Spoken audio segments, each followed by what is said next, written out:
여러분 안녕하십니까? 12월 24일 월요일 뉴스투데이 강원입니다. 카메라나 스마트폰으로 여성을 불법 촬영하는 범죄들이 늘어나고 있습니다. 하지만 처벌 수위가 가벼워 현실에 맞게 고쳐야 한다는 목소리가 나오고 있습니다. 이용 기자가 보도합니다. 지난달 29일 춘천지법 강릉지원은 여대생들의 신체를 스마트폰으로 몰래 촬영한 혐의로 기소된 20대 남성의 항소심에서 징역 1년의 원심을 파기하고 집행유예 2년을 선고했습니다. 영상 자료를 외부에 유출하지 않았고 초범이라는 이유로 감형됐습니다. 화장실과 의류 매장 등에서 여성의 신체를 몰래 촬영한 혐의로 1심 재판을 받은 10대 남성에게도 징역 10월에 집행유예 2년을 선고했습니다. 역시 초범이라는 이유로 형 집행이 유예됐습니다. 이른바 몰카라 불리는 불법 촬영 성범죄는 최고 5년 이하의 징역이나 1,000만 원 이하의 벌금형을 받을 수 있지만 비교적 관대한 판결이 이어지고 있습니다. 여성 변호사회가 지난 2011년부터 2016년까지 카메라 등을 이용한 디지털 성범죄 판결 현황을 분석한 결과 징역형이 선고된 건 5.3%에 불과했고 벌금형도 대부분 300만 원 이하였습니다.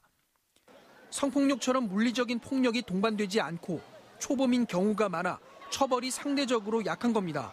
선고 형량에 차이를 둘 수 있도록 양형 기준을 구체적으로 정하고 한편 재발 방지를 위해서 성폭력 치료 강의, 보호 관찰 등의 부수 처분을 적극적으로 마련할 필요가 있습니다. 지난 2014년 2,900여 명이던 전국의 몰카 성범죄 피의자는 지난해 5,400여 명으로 급증했습니다. 처벌 수위가 현실에 맞게 개정되지 않으면 불법 촬영 범죄가 줄어들기 어려울 것이라는 지적이 나오고 있습니다. MBC 뉴스 이용입니다.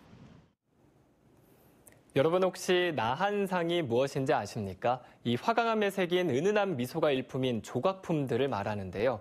100여 점의 나한상이 현재 춘천박물관에서 전시되고 있습니다. 이재규 기자가 보도합니다. 웃는 표정의 나한상, 슬픈 표정의 나한상, 화난 표정의 나한상.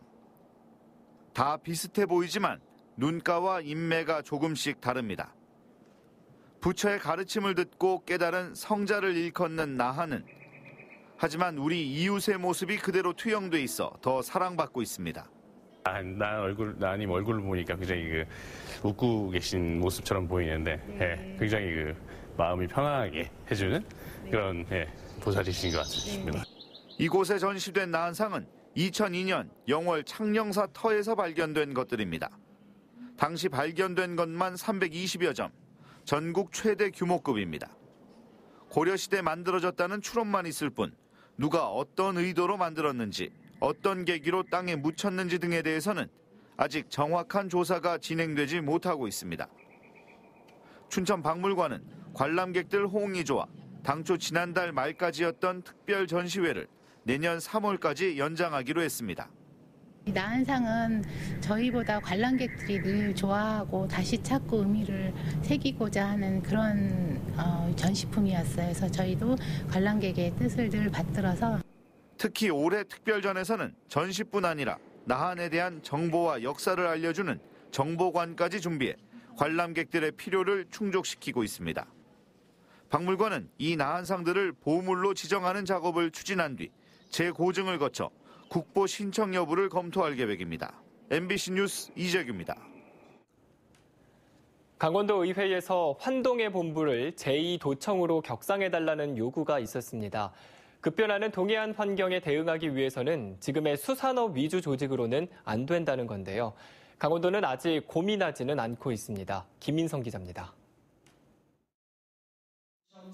지난 14일 강원도 의회에서 환동해 본부의 직제 개편과 제2도청 격상 요구가 나왔습니다. 수산업 위주의 제1사 산업으로서는 다가오는 해양시대, 다가오는 국방경제시대를 절대로 준비할 수 없습니다. 현재의 환동해 본부를 제2도청으로 격상시킬 것을 요구합니다. 강원도청 국단위 부서인 환동해 본부는 기획총괄, 수산정책 등 4개 과에 직원은 102명입니다. 경상북도는 안동에 본청이 있고 포항에 환동해 지역본부를 두고 있습니다. 해양수산국 아래 3개 과에 어업기술센터와 수산자원연구소가 있습니다. 여기에 3개 과를 둔 동해안 전략산업국이 하나 더 있어 산업과 자원, 항만 업무에 이어 남북 협력 사업도 추진하고 있습니다. 2국 체제로 직원도 190명에 달해 강원도 환동해 본부의 2배 규모고 본부장은 3급인 강원도보다 높은 2급입니다. 해양의 시대고 또 바다의 시대가 아닙니까? 포항 영일만 신항을 북방 물류 거점의 허브로 이렇게 만들어 나가야 되겠고, 남북 경협 시대에 대비해서 포항항에서 나진항을 연결해서 블라디보스토크라는 새로운 항로를. 경북이 활발하게 동해안 시대를 준비하는 것에 비해 강원도의 준비는 상대적으로 아쉽습니다. 다른 기능들도 가서 지역에서 하는 것이 효율성 면이나 기능성 면이 좋을지 이건 또 더 고민을 좀 해봐야 되는 부분이라 구체적으로 지금 어떻게 그걸 놓고 용역을 하다니 그런 건 하고 있지는 않습니다. 하지만 강원도가 수산과 어업 위주의 현 조직으로 급변하는 동해안 정세를 이끌어 나갈 수 있을지 우려가 나오는 만큼 일정 부분 변화를 검토해야 한다는 지적입니다. MBC 뉴스 김인성입니다. 지난 21일 저녁 화천에서 발생한 면회가족 교통사고와 관련해 일가족 3명과 연인을 잃은 김희병을 전역시켜달라는 청와대 청원이 20개 가까이 올라왔습니다. 한 누리꾼은 사랑하는 사람을 한 번에 잃은 김희병이 너무 안타깝다며 휴가 대신 전역을 시켜달라고 요구했고, 이 청원은 1,500명이 넘는 동의를 받았습니다. 거기에 더해 일부 청원은 비효율적인 신병훈련 면회 제도 탓에 장병의 가족들이 장거리 운전을 해 안전사고가 발생할 수 있다며 하루 면회 대신 신병에게 휴가를 주는 방안 등 제도를 개선해달라고 요구했습니다. 강원도가 추진하는 육아 기본수당 규모가 줄어들 것으로 보입니다. 보건복지부는 지난 12일 강원도의 육아 기본수당 사업이 사업비 규모가 너무 크고 사업 성과에 대한 면밀한 분석이 미흡하다며 오는 26일까지 관련 대책을 제출하라고 강원도에 요구했습니다. 강원도는 정부의 재협의 요구안이 강원도의 재정 부담을 줄이도록 수당 규모와 기간을 축소하는 것이 핵심인 만큼 이 부분을 면밀히 검토하고 있다고 밝혔습니다. 법인 세율 인하로 강원도가 미시령 관통도로에 지급해야 할 재정 지원금이 250억 원 정도 줄어들 것으로 기대됩니다. 강원도는 25%에서 22%로 낮아진 개정된 법인 세율을 운영비에 반영하기로 미시령 관통도로 주식회사와 약속했다고 밝혔습니다. 이렇게 되면 2036년까지 강원도가 미시령 도로 측에 지불해야 할 재정지원금 3,600억 원 중 256억 원가량이 절감될 것으로 전망됩니다. 강원도는 2006년부터 2015년까지 238억 원의 재정지원금을 지불했고 2036년까지 3,600억 원을 더 지출해야 할 것으로 예상됐습니다. 성탄절과 연말연시에 화재 사고와 피해가 증가하고 있는 것으로 나타났습니다. 지난해 성탄절 연말연시 도내에서 발생한 화재는 모두 67건으로 2명이 숨지고 5명이 다쳤습니다. 2016년에도 62건의 화재가 발생해 3명이 다쳤습니다. 화재 원인으로는 부주의가 100건으로 가장 많았고 전기적 요인이 40건, 기계적 요인은 28건 등이었습니다. 강원도 소방본부는 내년 1월 2일까지 소방력과 장비를 집중 배치해 소방특별 경계 근무를 펼칠 방침입니다. 고성 통일전망대 옆에 새로 지은 통일전망타워가 연말부터 일반인들에게도 개방됩니다. 고성군은 지난 2015년부터 68억 원을 들여 건립한 지상 3층, 연면적 1,675제곱미터 규모의 통일전망타워가 완공돼 오는 28일 준공식을 개최한다고 밝혔습니다. 기존 통일전망대는 북한 음식 전문점으로 활용하고 통일전망타워 일대 20만여 제곱미터를 통일관광지구로 지정해 거점 관광지로 육성할 계획입니다. 오늘 강원도 지역은 대체로 맑겠습니다. 강원 내륙 지역과 강원 산지에는 한파주의보가 발효 중인 가운데 오늘 낮 최고 기온은 영동 지역이 5도에서 7도, 영서 지역은 1도에서 3도, 강원 산지는 영하 1도에서 2도 분포로 어제보다 4도에서 9도가량 낮겠습니다.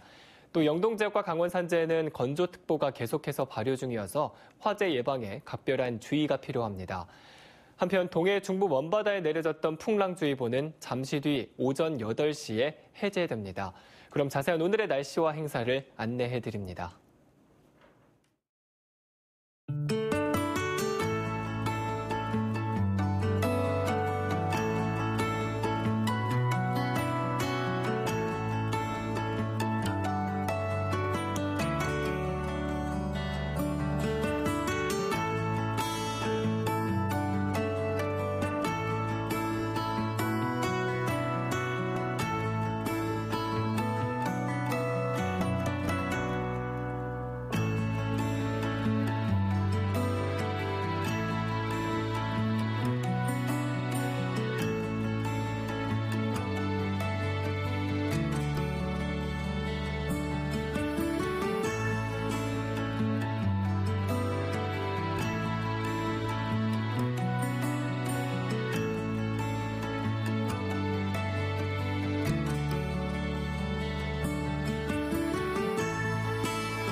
(2018) 평창 동계올림픽 기념관이 평창에 들어섭니다. 강원도는 총 공사비 50억 원을 들여 지상 2층, 연면적 2,900여 제곱미터의 올림픽 기념관을 짓기로 하고 실시 설계와 제작 용역을 발주했습니다. 올림픽 유치와 대회 진행 등 기록물 전시 공간과 각종 영상 체험 시설을 갖춘 기념관은 평창올림픽 2주년인 오는 2020년 2월 9일에 개관할 예정입니다.